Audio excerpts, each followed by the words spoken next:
Hello friends, I am your study mate Sarika Ramola और आज हम करने वाले हैं बहुत ही इम्पोर्टेंट करंट का टॉपिक जो है मणिपुर राज्य से संबंधित। क्योंकि आप न्यूज़पेपर वगैरह पढ़ रहे होंगे, उसमें आप देख रहे होंगे कि मणिपुर आखिर चर्चाओं में क्यों बना हुआ है, वहाँ पे जो सिचुएशन क्रिएट हो रखी हैं वो क्यों हो रखी हैं, उसका रीज़न क्या है। तो आज हम उस रीज़न को पूरा देखेंगे, डिटेल से समझेंगे कि आखिर वहाँ पे किस प्रकार से जो हिंसा फैल रही है उसका कारण क्या है। ठीक है, तो चलिए हम देखेंगे मणिपुर के बारे में। सबसे पहले हम बात करेंगे मणिपुर का जो स्ट्रक्चर है, जो ढांचा है और मैप है कि किन किन वो राज्यों से लगता है, उसे देख लेते हैं। तो मणिपुर जो है वो भारत के पूर्वोत्तर का एक खूबसूरत सा राज्य है और इसका अर्थ क्या होता है, मणिपुर का आभूषणों की भूमि होता है। ठीक है, अपने आप में बहुत ही खूबसूरत राज्य है लेकिन बहुत संवेदनशील राज्य है। ठीक है, इसके बाद अगर हम बात करेंगे तो मणिपुर की जो राजधानी है वो क्या है, इम्फाल है। ठीक है, एग्जाम से क्वेश्चन आप खुद देखेंगे कि कौन कौन से बन सकेंगे इसमें। ठीक है, मैं आपको बीच बीच में बताती रहूंगी क्योंकि करंट में जब ऐसे मुद्दे होते हैं तो वहां से क्वेश्चन पूछे ही जाते हैं। ठीक है, डायरेक्ट हो इनडायरेक्ट हो उससे रिलेटेड क्वेश्चन बनते ही बनते हैं। तो चलिए, इसकी राजधानी क्या हो गई, इम्फाल है। इसके अलावा हम देख लेते हैं इसके मैप को। उससे पहले मैं आपको बता दूं, इसके नॉर्थ में, उत्तर में कौन सा राज्य है, नागालैंड है। दक्षिण में है इसका मिजोरम, पश्चिम में इसका असम और पूर्व में इसका म्यांमार। ठीक है, ये तीन तो क्या है, राज्य हैं और ये देश हैं जिसकी अंतर्राष्ट्रीय सीमा किससे लगती है, मणिपुर राज्य से लगती है। ठीक है, इसके अलावा अगर हम बात करेंगे तो चलिए थोड़ा सा हम पहले मैप में भी देख लेते हैं।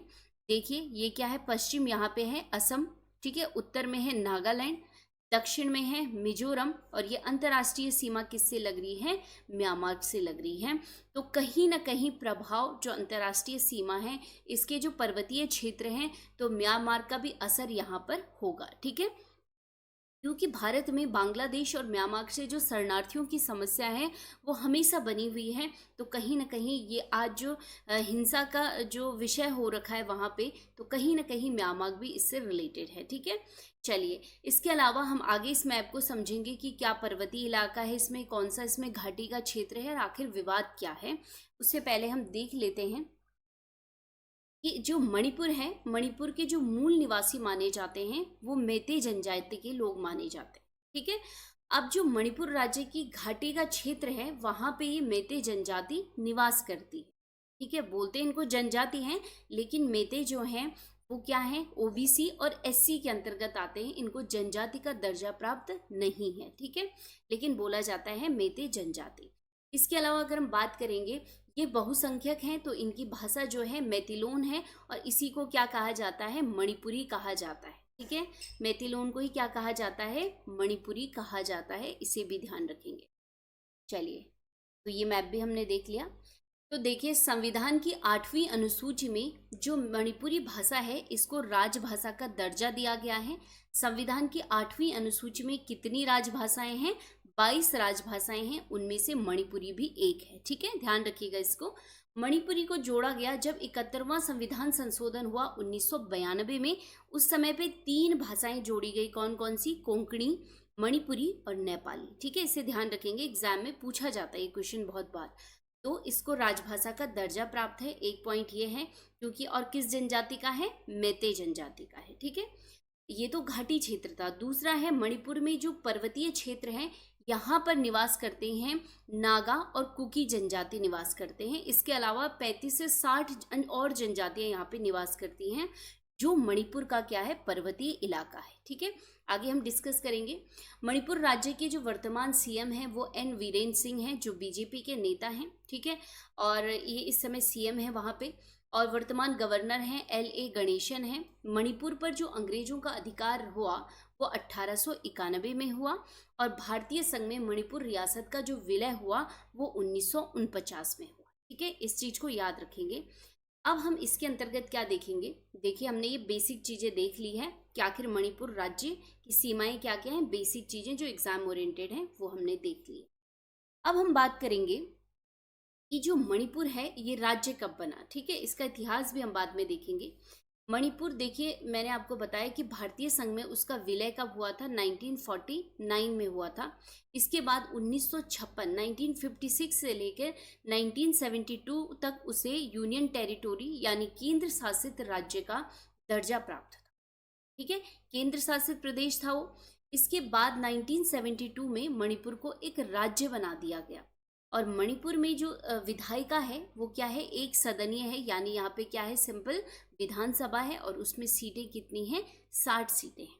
ठीक है, और यहाँ पर लोकसभा की सीटें देखेंगे तो कितनी हैं, 2 लोकसभा सीटें हैं, और राज्यसभा की कितनी हैं, 1 राज्यसभा की सीट है। ठीक है, अब हम बात करेंगे मणिपुर के इतिहास को, देख लेते हैं कि जब मणिपुर बना तो कैसे बना, और आखिर ये देसी रियासत क्या है, और भारत में इसका विलय क्यों हुआ, और क्या मैटर इसका पूरा था। ठीक है, चलिए सबसे पहले हम बात करते हैं आज़ादी की। जब भारत आज़ाद हो रहा था तो भारत में उस समय पूरा भारत 2 भागों में बटा हुआ था। एक था ब्रिटिश भारत, ध्यान से सुनिएगा, ठीक है, क्या था, ब्रिटिश भारत, और दूसरी थी यहाँ पे देसी रियासतें, देसी रियासतें। अभी ब्रिटिश भारत क्या था, ब्रिटिश भारत एक ऐसा क्षेत्र था जिस पर पूरा का पूरा अधिकार किसका था, ब्रिटिश का था। उन्हीं के हिसाब से पूरे रूल रेगुलेशन चलते थे। ठीक है, इस क्षेत्र में, ब्रिटिश भारत में। देसी रियासत एक ऐसे क्षेत्र थे जो अधीन तो ब्रिटिश के था, लेकिन वहां पे राजा महाराजा हुआ करते थे, उनके अपने नियम कानून उस क्षेत्र, उस रियासत में चलते थे, उसे देसी रियासत कहा जाता है। ठीक है, इनडायरेक्टली वो किसके अधीन थे, ब्रिटिश के, लेकिन वहां पे वो राजा महाराजा जो हुआ करते थे वो अपने नियम कानून भी जनता पर चलाते थे। ठीक है, 2 शासन यहाँ पे एक प्रकार से थे, एक ब्रिटिश का, एक राजा महाराजा का।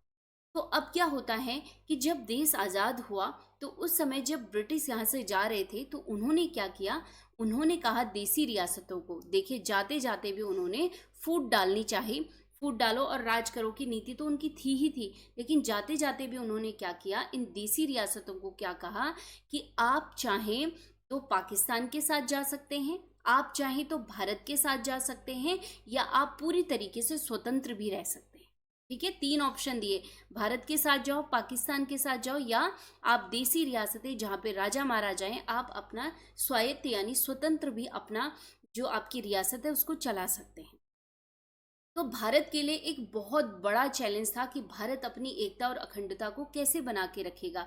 जब भारत, ठीक है, वैसे तो माना जाता है कि 600 से ज़्यादा रियासतें भारत में थी, लेकिन एनसीईआरटी है जो, वो क्या कहती है कि 556 रियासतें स्वतंत्रता के समय भारत में थी। ठीक है, तो अब 556 टुकड़े तो भारत के नहीं हो सकते हैं ना, क्योंकि इतनी रियासतें अलग रहने लग जाएंगी या कहीं और जाने लग जाएंगी दूसरे देश के साथ, तो भारत की जो एकता और अखंडता है उस पर सवाल उठेंगे। ठीक है, तो अब क्या होता है, सरदार वल्लभ भाई पटेल एक ऐसा व्यक्तित्व जिसके माध्यम से भारत में 552 जो देसी रियासतें थी वो आसानी से एक विलय पत्र, एक सहमति के आधार पर क्या हो गई, भारत से आकर मिल गई। ठीक है, जिसे इंस्ट्रूमेंट ऑफ एक्सेशन कहते हैं। इसके आधार पर 1952 में 552 देसी रियासतें भारत के साथ आकर मिल गई। अब बात आती है 4 रियासतों की जिन्होंने भारत के नाक में दम कर दिया, और भारत के विलय के लिए इनके लिए बहुत ज़्यादा उनको एफर्ट लगानी पड़ी। वो 4 रियासतें कौन सी हैं, आप ध्यान से देखिएगा, एक जूनागढ़, एक हैदराबाद, मणिपुर, जम्मू एंड कश्मीर। इन 4 रियासतों को भारत में मिलाने के लिए बहुत मेहनत करनी पड़ी। तो आज हम बात करेंगे मणिपुर रियासत की, और ये आप और याद कर सकते हैं कि और कौन सी रियासतें थी। ठीक है, चलिए अब जो मणिपुर देसी रियासत थी इसका विलय भारत में किस प्रकार से हुआ इसे देख लेते। अब बात करते हैं स्वतंत्रता के टाइम की। तो स्वतंत्रता से पहले, कुछ समय पहले से जो मणिपुर के महाराजा थे वो थे बोधचंद सिंह थे। ठीक है, अब ये जब यहाँ पे महाराजा थे तो भारत सरकार ने क्या किया, महाराजा के साथ मिलकर उनको कन्विंस किया कि आप भारतीय संघ में आके मिलें, जो सहमति पत्र है उसमें हस्ताक्षर करें, और भारत जो हमारा देश है इसका एक पार्ट बन जाइए। ठीक है, अगर आप ऐसा करते हैं तो मणिपुर की जो आंतरिक स्वायत्तता है, जो उनका फ्रीडम है वो बना रहेगा मणिपुर का, जैसे जम्मू एंड कश्मीर को जब मिलाया गया था तो उसमें भी आर्टिकल 370 जोड़ा गया था, संविधान में रखा गया था कि आप लोगों को कुछ विशेष सुविधाएं दी जाएंगी, स्वतंत्रता दी जाएंगी। तो वैसी स्थिति मणिपुर की भी थी। मणिपुर के महाराजा ने मान ली थी ये बात, ठीक है, और वो भारतीय संघ में विलय हो गया उनका। लेकिन आप देखिए कि क्या होता है, ये तो मैंने आपको बता दिया कि विलय हो गया, लेकिन उससे पहले क्या हुआ देखिए। जब भारत आज़ाद हुआ उसके बाद मणिपुर एक रियासत थी, ठीक है। तो उसके बाद मणिपुर की जनता ने दबाव डाला और जून 1948 में जनता ने जनमत संग्रह और चुनाव के माध्यम से मणिपुर में चुनाव करवा दिया, ठीक है। जनमत के आधार पर चुनाव करा दिया मणिपुर में। अब मणिपुर में जब चुनाव हुआ तो वहां पर संवैधानिक राजतंत्र स्थापित हुआ। अभी संवैधानिक राजतंत्र या राजशाही क्या होती है, कोई भी क्षेत्र है या राज्य है, ऐसी शासन प्रणाली को संवैधानिक राजतंत्र कहते हैं, जिसका जो सर्वोच्च शासक होता है वो राजा होता है। लेकिन राजा की जो शक्तियां होती हैं वो संविधान या कानून के अंतर्गत सीमित होती हैं। वहां पे वो वहां से शक्तियां लेता है वो, ऐसा नहीं कि राजा ही सर्वे सर्वा है, ऐसा नहीं होता है। तो मणिपुर में ये स्थापित कर दिया गया राजतंत्र, वहां की जनता के प्रेशर के कारण। इतनी बात समझ में आ गई, ठीक है। अब आप देखिए एक क्वेश्चन यहाँ से भी बनता है कि मणिपुर भारत का पहला ऐसा भाग है या राज्य है जहां पर सार्वभौमिक मताधिकार, वयस्क मताधिकार के हिसाब से चुनाव कराया गया। अब ये क्या होता है सार्वभौमिक वयस्क मताधिकार, यानी मणिपुर की जो पूरी भूमि है, पूरा क्षेत्र है, वहां पर बिना किसी भेदभाव, बिना स्त्री पुरुष, बिना लिंग जाति धर्म को देखते हुए, बल्कि सबको क्या किया गया, मत देने का अधिकार दिया गया। तो ये क्या है, सार्वभौमिक वयस्क मताधिकार है कि जब उम्र क्या हो जाए, 18 वर्ष हो जाए और उसमें कोई मतभेद ना हो, ठीक है। तो एक पॉइंट यहाँ से आपका आ जाता है। इसके बाद जब ये हुआ तो उसके बाद देखिए मैंने आपको कहा राजा तो है, लेकिन उसकी जो शक्तियां हैं वो कहाँ हैं, किसी कानून या संविधान में है। तो साथ ही साथ जो मणिपुर की विधानसभा है ये भी साथ में थी, ठीक है। तो इसने क्या किया, मणिपुर विधानसभा में एक विरोध उत्पन्न हो गया भारत के विलय को लेकर, कि भारत के विलय के लिए एक मतभेद, वहां पे लड़ाई जैसे बहस होती है वैसा हो गया। अब क्या होता है कि जो मणिपुर में कांग्रेस पार्टी थी ये चाहती थी कि हम भारतीय संघ में विलय कर लें अपने राज्य का, ठीक है। लेकिन मणिपुर में और भी बहुत सारे दल थे, पार्टीज थी, उन्होंने कहा कि हम भारतीय संघ से जाकर नहीं मिलेंगे, ठीक है। तो इसी वजह से यहाँ पे क्या हो गया, मतभेद हो गया। अब क्या होता है कि मणिपुर की जो निर्वाचित विधानसभा थी, इससे परामर्श किए बिना जो मणिपुर के राजा थे, इन्होंने भारत सरकार के साथ मिले। ये भारत सरकार ने इन्हें प्रेशराइज किया, मतलब एक तरीके से समझाया इन्हें कि अलग रह के कोई फायदा नहीं है, और मणिपुर का विलय कर दिया भारतीय संघ में, ठीक है। लेकिन जो विधानसभा थी इससे विचार विमर्श नहीं किया, क्योंकि शक्तियां तो राजा के पास भी थी ना, अधिकार तो उन्हीं को था। अब क्या होता है कि मणिपुर में जब ये कदम उठाया गया राजा के द्वारा, तो मणिपुर के लोगों में क्रोध उत्पन्न, और आज भी आप देखोगे इसका गुस्सा वर्तमान में भी आपको देखने को मिलेगा, ठीक है। बार बार जो मणिपुर में विरोध चला आ रहा है, मैतेई समुदाय है वो यही चीज कह रहा है कि जब हम भारतीय संघ में हमारा विलय नहीं हुआ था तो हमें भी बहुत सारे अधिकार दिए गए हैं। तो उनका गुस्सा क्या है, आज तक भी बरकरार है, ठीक है, वर्तमान समय तक भी। तो ये क्या था, मणिपुर का इतिहास था। इसके बाद मणिपुर जब भारतीय संघ में मिल गया तो 1956 से 72 तक उसे केंद्र शासित प्रदेश बनाया गया। फिर 1972 में केंद्र शासित प्रदेश से उसे राज्य बना दिया गया, और आर्टिकल 371 सी के अंतर्गत इसे रख के विशेष राज्य का दर्जा दिया, ठीक है। अब हम देख लेते हैं मणिपुर को, ठीक है। ये मैप मैंने ऐसे ही बनाया है ताकि हम समझे इसे। अब आप देखिए जो यहाँ पे ग्रीन हल्का सा ब्लू ब्लू कलर है, ये पर्वतीय इलाका है मणिपुर का। टिक टू मैप तो नहीं बना है लेकिन हम इसको समझ सकते हैं, ठीक है। तो ये जो इलाका है जो ग्रीन कर रखा है, ब्लू पूरा ये बाहर का, ये क्या है, पर्वतीय इलाका है मणिपुर का, ठीक है। और जो बीच में ये जो आकृति है ये क्या है, मणिपुर का घाटी क्षेत्र है, वैली है जो यहाँ पे, ठीक है, प्लेन का एरिया जो है। अब आप देखिए जो पर्वतीय इलाका है, यहाँ की जो जनजाति है, यहाँ पर कौन रहते हैं? नागा और कुकी रहते हैं। ये जनजातियां रहती हैं जिन्हें संविधान में किसका दर्जा प्राप्त है? एसटी का दर्जा प्राप्त है, शेड्यूल ट्राइब का दर्जा प्राप्त है। मुद्दा यही है, ठीक है। इसके अलावा जो पर्वतीय इलाका है, यहाँ पर 35 और जनजातियां हैं। माना जाता है 35 से 60 के बीच जनजातियां हैं और उनको भी शेड्यूल ट्राइब्स का एक दर्जा प्राप्त है, लेकिन इनकी पॉपुलेशन कम है, ठीक है। तो इसलिए ये ज़्यादा इफेक्ट नहीं पड़ता है।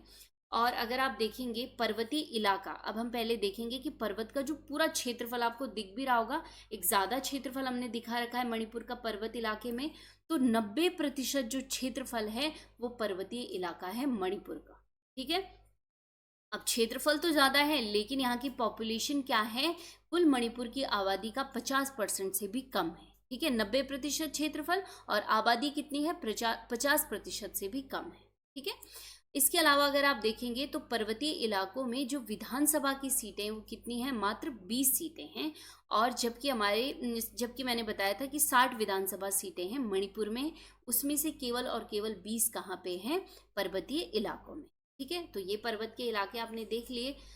इसके बाद हम देखेंगे घाटी का एरिया।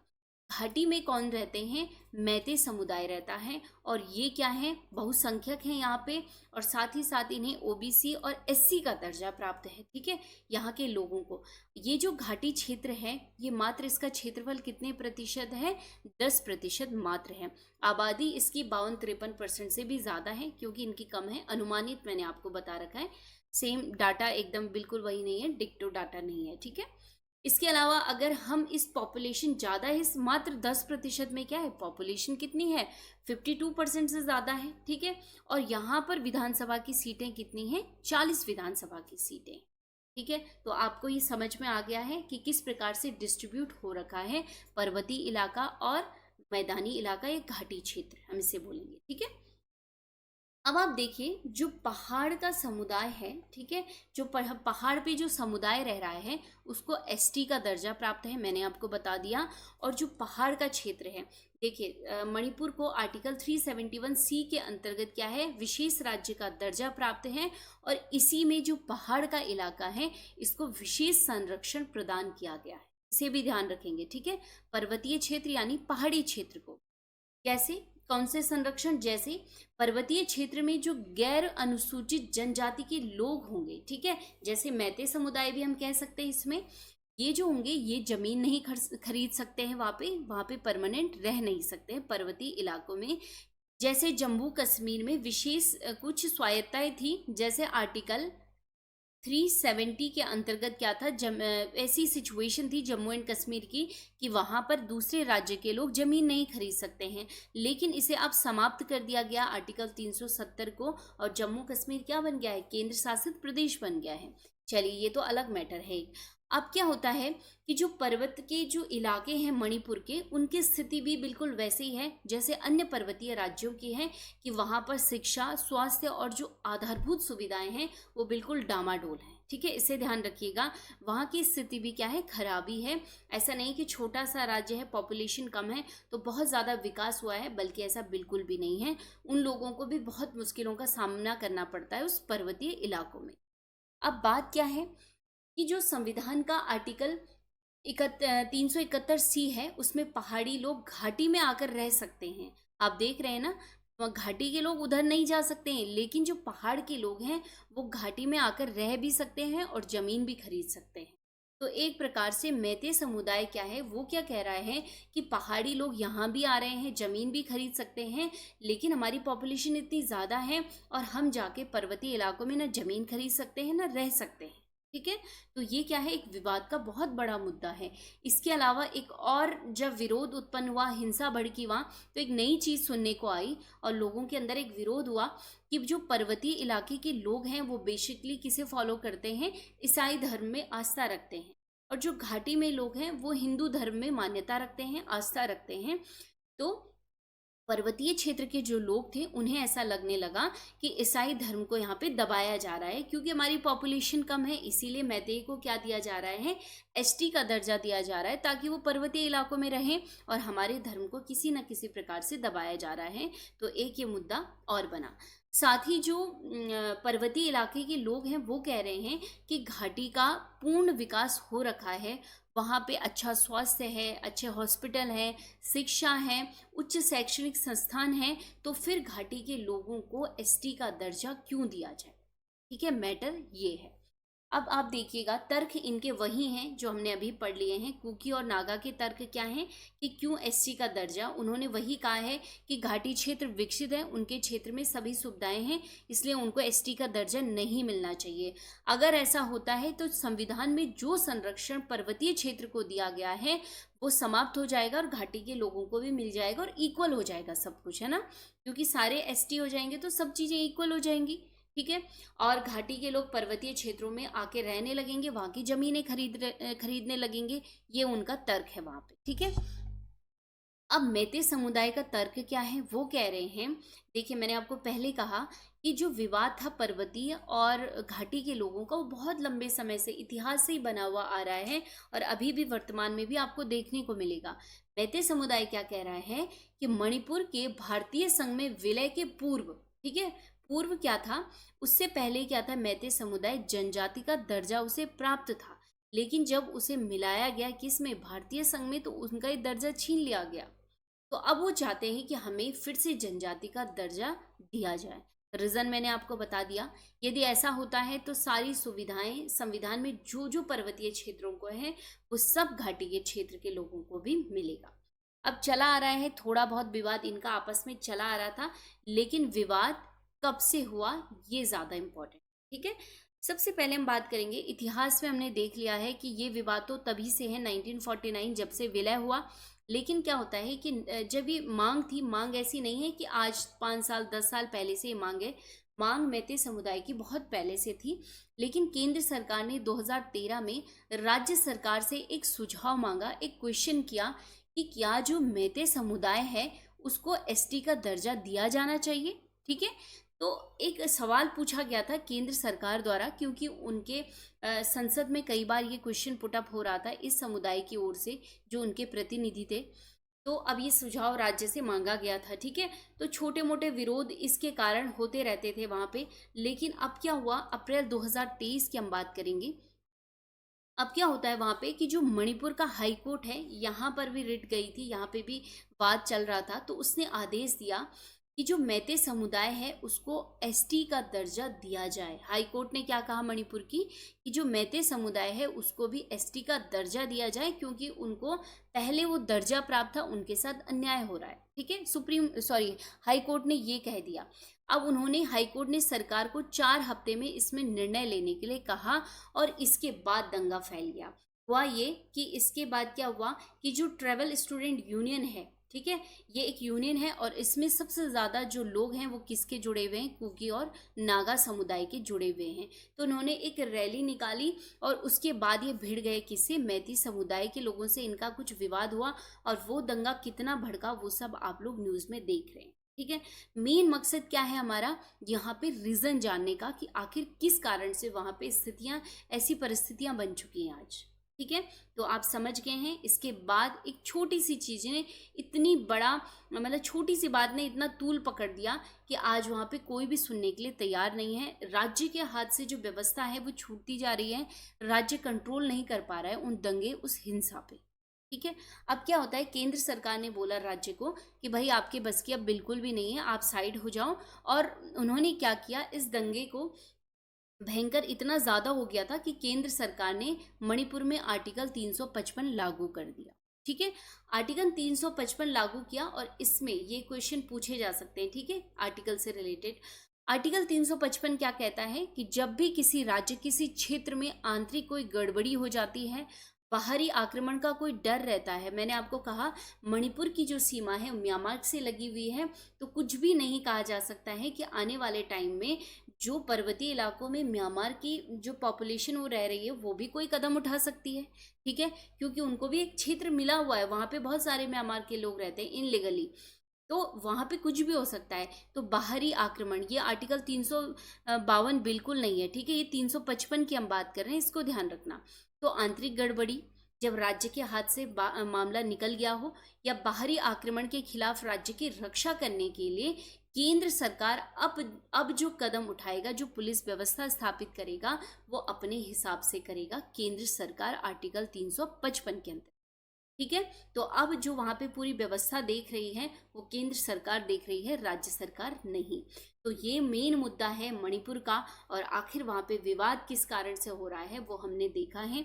एक स्टूडेंट और कॉम्पिटिटिव स्टूडेंट होने के नाते जितने भी करंट के मुद्दे हैं, आप सबको उसके बारे में नॉलेज जरूर होना चाहिए। ठीक है, एग्जाम से क्वेश्चन तो बनते ही बनते हैं, लेकिन आपको नॉलेज जरूर होना चाहिए। तो ऐसे इंटरेस्टिंग टॉपिक के साथ हम मिलते रहेंगे। आप पढ़ते रहिए, खूब सारा पढ़िए। मिलते हैं नेक्स्ट वीडियो में, तब तक के लिए धन्यवाद।